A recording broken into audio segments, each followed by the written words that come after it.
আমি আজকে আসছি হচ্ছে এদেরকে উৎসাহ দিতে। এই উদ্যোগটা তো ওদের, এটা তো ঠিকই কথা যে এটা আসলে টেকসই হচ্ছে না, করা হচ্ছে কিন্তু টেকসই হচ্ছে না।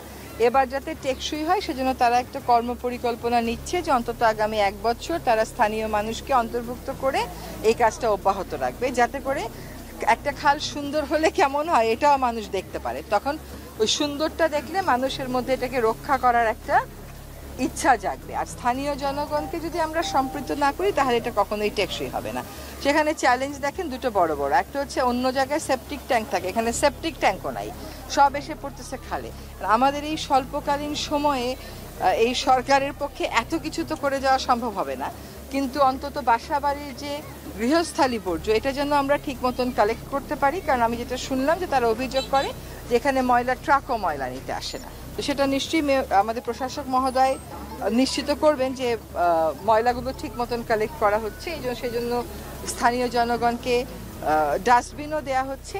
তো আশা করি অন্যান্য বারের চাইতে এবার একটু ভিন্ন হবে, কিন্তু সম্পূর্ণ ভিন্ন হবে এ কথা তো বলতে পারবো না, কারণ সিওয়েজ কানেকশনটা তো ঠিক করে আসতে হবে। আর এই প্রশ্নটার আমি একটা উত্তর দিই, এর আগেও হয়েছে, কিছু লাভ হয়নি, তাহলে কি থেমে থাকবো? তার তো সুযোগ নাই। এটা তো কাজগুলো বারবার করতে হবে এবং আমাদেরকে ইনভলভ থাকতে হবে। আগে যখন এসেছি তখন বেলায় ছিলাম, এখন এসেছি ভিন্ন ক্যাপাসিটিতে। তো কথাটা হচ্ছে যে আমাদেরকে রামচন্দ্রপুর খাল যদি আমরা না বাঁচাই, এটা কিন্তু এটা একটা প্রতীকী আবেদন আছে। রামচন্দ্রপুর খাল, সুভাদ্রা খাল, তো এই দুটোরই আমরা কাজ শুরু করেছি। জনগণকেও কিন্তু সচেতন হতে হবে। এখন আপনার এখানে ময়লা নিতে আসে না বলে কি আপনি খালের মধ্যে সব ফেলে দেবেন? তাও তো হতে পারে না। ফলে তাদেরকে নিয়ে নিশ্চয়ই এরা একটা অ্যাওয়ারনেস করবে, তাদেরকে বলবে ময়লা কিভাবে রাখতে হবে, কয়দিন পর পর সিটি কর্পোরেশন থেকে এসে ময়লা কালেক্ট করবে, এটা করা হবে। এবং আমার শুনে আশা লাগছে যে তারা এই কাজটা 1 বছর কন্টিনিউ করবে। আপা, এলাকাবাসীর সাথে যেটা কথা বলেছে, ওনারা যেটা বলেছেন যে এখানে যদি একটু বৃষ্টি হয়, বৃষ্টি হলে খালটা ভরে যায়, তাদের কথা হচ্ছে যে খালটার খনন করার ব্যবস্থা করা যায় কিনা।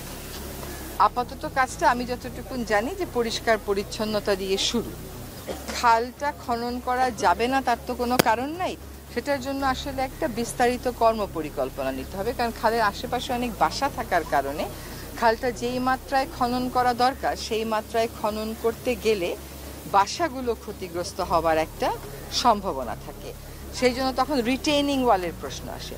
আর যখনই আপনি এই রিটেইনিং ওয়াল এসব খরচে যাবেন, খরচ একটা নির্দিষ্ট মাত্রার উপরে বেড়ে গেলেই আপনাকে একটা স্টাডি করতে হবে। সেই স্টাডিতে লেগে যায় আমাদের 1 থেকে 2 বছর। ফলে আমরা এটা দিয়ে শুরু করি, কিন্তু রামচন্দ্রপুর খালকে যদি পুরোপুরিভাবে বাঁচাতে হয়, খনন, পারবাধাই, সৌন্দর্যবর্ধন, বর্জ্য ব্যবস্থাপনা, পয়ঃবর্জ্য ব্যবস্থাপনা, এই সবগুলো কম্প্রিহেন্সিভ করে একটা প্ল্যান নিতে হবে।